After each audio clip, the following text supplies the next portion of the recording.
नमस्कार. कधी विचार केला आहे का की जमिनीच्या रेकॉर्डमध्ये झालेली एक छोटीशी टायपिंगची चूक तुमची सगळी मालमत्ता, तुमचं घर तुमच्याकडून हिरावून घेऊ शकते? आज आपण महाराष्ट्राला हादरवून सोडणाऱ्या याच एका धक्कादायक प्रकरणावर बोलणार आहोत.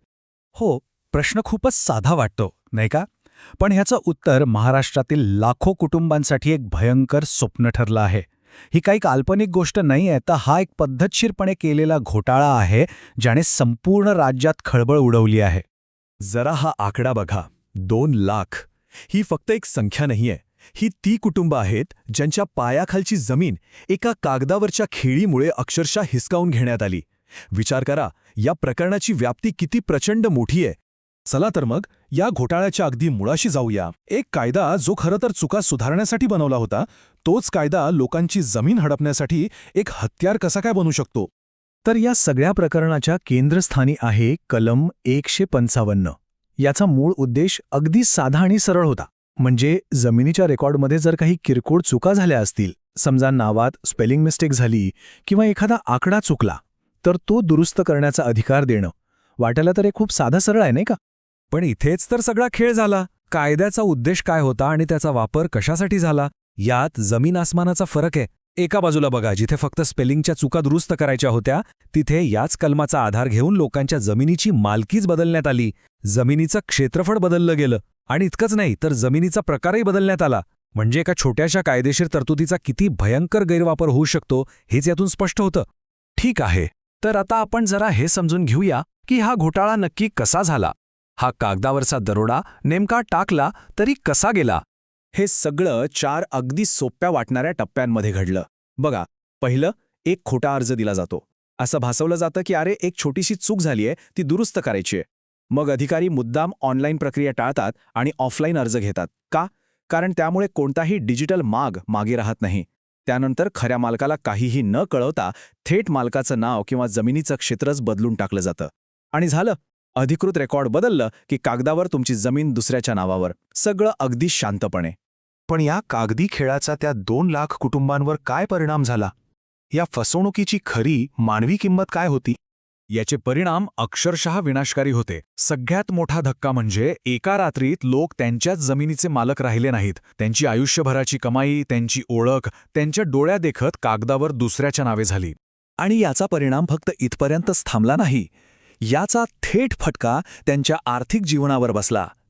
बँक कर्ज मिळेनाचं झालं, मुलांच्या शिक्षणासाठी, शेतीसाठी लागणारा पैसा, हे सगळे मार्ग अचानक बंद झाले. कारण त्यांच्या मालकीचा जो एकमेव पुरावा होता, तोच त्यांच्याकडून हिसकावून घेतला गेला होता. आणि मग सुरू झाली एक कधीही न संपणारी लढाई. स्वतःची जमीन परत मिळवण्यासाठी एक लांबचक आणि प्रचंड खर्चिक कायदेशीर लढाई. यात त्यांची अनेक वर्षे, पैसा आणि मानसिक शांती सगळंच वाया गेलं. आणि या सगळ्यांचा शेवट कशात होतो, तर सरकारी यंत्रणेवरच्या विश्वासाच्या मृत्यूत. ज्या व्यवस्थेनं लोकांचं रक्षण करायला हवं होतं, तीच व्यवस्था त्यांच्या फसवणुकीचं कारण बनली होती. हा विश्वासघात कदाचित सर्वात जास्त वेदनादायी होता. बरं, इतकं सगळं झाल्यावर सरकार काय करतंय? या गंभीर परिस्थितीनंतर न्यायाच्या दिशेने काही पावलं उचलली जात आहेत का? हो, सरकारने आता अनेक पातळ्यांवर कारवाई सुरू केली आहे. गेल्या 5 वर्षांमधल्या अशा सगळ्या प्रकरणांची कसून तपासणी केली जात आहे.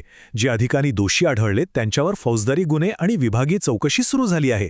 काहींना निलंबित केलंय, काहींच्या बदल्या झाल्या आहेत आणि सर्वात महत्त्वाचं म्हणजे भविष्यात असं पुन्हा होऊ नये म्हणून कायद्यातच बदल करण्याचा प्रस्ताव आहे. या घोटाळ्याची तीव्रता किती खोलवर रुजली आहे, हे पुण्यातील आकडेवारीवरून स्पष्ट होतं. फक्त एका विभागात 15 अधिकारी अत्यंत गंभीर गुन्ह्यांमध्ये, 82 गंभीर गुन्ह्यांमध्ये आणि 55 मध्यम स्वरूपाच्या गुन्ह्यांमध्ये सामील असल्याचं समोर आलंय. आणि लक्षात घ्या, हे आकडे फक्त एकाच विभागाचे आहेत. संपूर्ण राज्याचा विचार केला तर परिस्थिती किती गंभीर असेल याची कल्पना करा. ही सगळी माहिती ऐकून धक्का बसतोच. पण या सगळ्यातून आपल्यासाठी सगळ्यात महत्त्वाचा प्रश्न हा आहे की एक सामान्य नागरिक म्हणून आपण आपल्या जमिनीचं संरक्षण कसं करायचं? यासाठी फक्त 3 सोप्या गोष्टी लक्षात ठेवा. पहिली, आपला 7/12 उतारा नियमितपणे ऑनलाईन तपासत राहा. आता हे खूप सोपं झालंय. दुसरी, जमिनीची सगळी मूळ कागदपत्र जसं की खरेदी खत, कर भरल्याच्या पावत्या अगदीच जपून ठेवा. आणि तिसरी आणि सगळ्यात महत्त्वाची गोष्ट, जर तुम्हाला रेकॉर्डमध्ये काहीही शंकास्पद दिसलं तर अजिबात वेळ वाया न घालवता थेट तहसील कार्यालयात तक्रार करा आणि गरज वाटल्यास चांगल्या वकिलाचा सल्ला घ्या.